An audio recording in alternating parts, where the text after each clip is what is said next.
Nagsimula sa isa, naubos ang 5, hanggang umabot ng 15. Pagdating ng 20, hindi na makatayo. Busog na busog, lubog na sa pagkaupo. Yan na nga ba sinasabi, hindi naman babae. Sabang divorcer. Napapa-review ako ng mga ano ko ng family code ko ha. Ang dami nag-umiyak din sa divorce niya kasi ang tagal daw eh.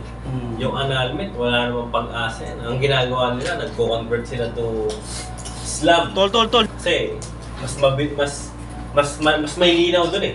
Mas may linaw doon para maging matanggal ka sa bandang marriage eh. So, nag-convert sila ng Islam, gagastos sila ng mga 150 pataas, 200.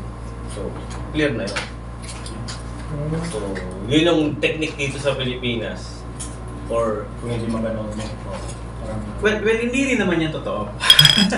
No, na hindi na-negate ng conversion into Islam religion para masabi mo na yung magiging marriage ko sa isang tao na non-Muslim ay magiging invalid. Hindi siya ground. I can still be held liable for talaga, wait lang ha. May kakilala kasi ako, ganun ginawa, dalawa eh. Bigamous relationship. No? If for example, ako nag-convert ako into Islam, tapos magpapakasal ako sa kapwa ko Islam, kapwa ko Muslim. Pero meron akong past marriage with another person na hindi Muslim. Hindi siya valid. So, pag nagpakasal ako doon sa kapwa ko Muslim, I can still be held, pwede pa rin akong ma-convict ng bigamy under the revised penal code. So it doesn't really cancel or it doesn't really annul your marriage with kasi hindi naman yung ground for annulment. Basically, ang ground for annulment, well, hindi nga siya nagpasa sa annulment eh. Nagpa-convert siya. Yeah. So, nung nagpa-convert siya, dun sa Christian marriage niya, tama ba? Kasi ano lang yan, civil lang naman yung diba? Well, it depends kung yung marriage ba ay legal. Kasi baka naman mamaya, ceremony lang pala yung meron, pero sa mata ng batas, kahit naman nakarehistro sa City Hall. Kung nakarehistro ka sa City Hall, din sa mata ng batas, as long as the essential requisites are there. Ganun. Nabibigay Pero ng wala US namang Penal religion kapag registered na kayo mag-asawa. Wala. Civil status lang ang nabago. Actually, pag kinasal ka sa simbahan or sa City Hall or sa West, equal lang yan sa mata ng batas eh.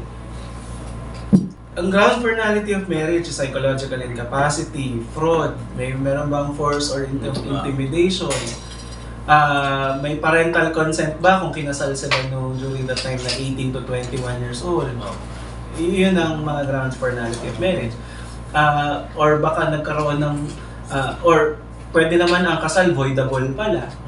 No? Kumbaga, valid siya pero valid until contested. Yun ang voidable. Ibig sabihin, may presumption of validity, I-shot mo. pero nakita mo, mayroon palang may discrepancy pala dun sa sa formal requisite. For example, nung kinasal pala, yung lisensya ni pastor pala hindi na pa-renew during the time of kasal. So may, 'di ba? Yun yung mga voidable marriages. No, valid siya pero pag challenge mo pwedeng ma-void. Hindi pa ako lasing. Pwede.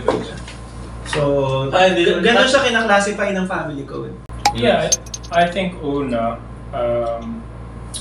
may kukwento ko, bilang isang anak ng naghiwalay, nag-divorce. Well, actually, technically, yun ang kulit talaga kasi yung mama at papa ko nagpakasal dito muna sa Pilipinas.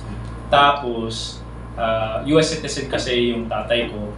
So, para maging citizen din yung nanay ko, nagpakasal din sila dun sa US, na registered din sa US na mag-asawa sila. Yun, naghiwalay sila, nag-divorce. So, doon sa US, legal na divorce ang status. Pero technically, dito sa Pilipinas, mag-asawa pa sila. Kahit yung tatay ko, meron na siyang bagong asawa doon sa US.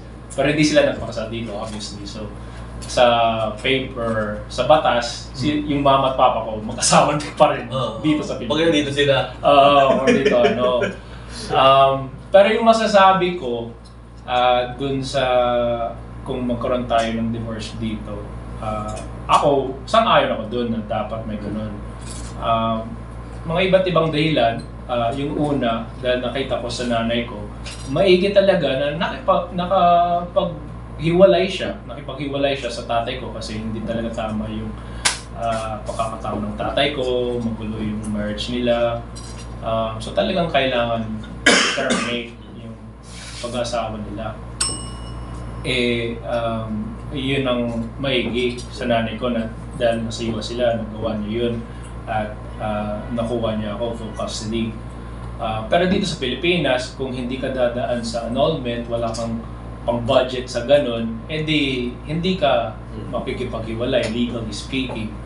At yun ang parang kapag wala tayong divorce, parang yun ang classes na dimension niya. Kapag meron kang kaya, meron kang pera para makapag-annulment, pwede mong gawin. Pero paano yung maraming mga tao na walang ganong kakayanan na mag-ganon? So, hindi sila magkaroon ng legal protection ng korte para sa mga karapatan nila at para sa mga anak nila kung may mga anak kung hindi sila dadaan sa paraan ng annulment. Wala silang ibang option. Ang kulit talaga dito sa Pilipinas, bawal yung divorce dahil sa influence ng ating mga religion, lalong-lalo dahil sa mga Katoliko, pero syempre yung mga evangelical din, kasama din. I think kailangan nilang intindihin na una, dapat may separation yung batas at simbahan. I mean, church and state dapat maghiwalay na hindi mo pwedeng impose yung paniniwala mo sa ibang tao. Bukod doon, nangyayari talaga na naghiwalay talaga yung mga mag-asawa, kahit may divorce o wala. Nangyayari talaga yun. So, kung yung priority talaga ng ating mga simbahan ay bawasan yung mga naghiwalay, kailangan lang harapin yung dahilan kung bakit sila naghiwalay. Yun dapat ang mga problemahin nila. Hindi makikialam sa batas. Kasi kapag kahit may batas o wala, naghiwalay talaga sila. So, para sa akin, kung may divorce, at least, yun ang nakakatulong sa mga kailangan makipaghiwalay sa mga iba't ibang dahilan, katulad ng nag-aabuso, katulad na Google Pay, rape ng asawa. May maraming mga ganun. At siyempre, yung pinaka-naepektado doon, madalas mga kababaihan. Pero siyempre may mga lalaki din na naabuso din. So yun nga, maraming mga kababaihan na naepektado talaga doon at wala silang ibang paraan.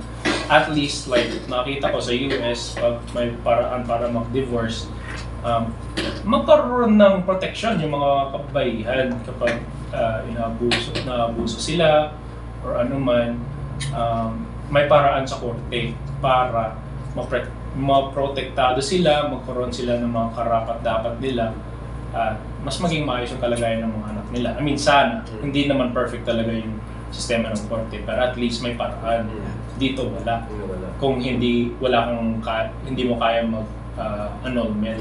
At dahil wala namang divorce, marami tayong mga pamilya na ang gulo talaga ng kalagayan nila kasi sa batas, mag-asawa pa sila. Yung isa gusto magpakasal sa iba, hindi na sila makakasama. Pero yun nga, dahil nakatali pa rin siya sa dati niyang asawa, wala silang magagawa legally sa bago nilang mga partner.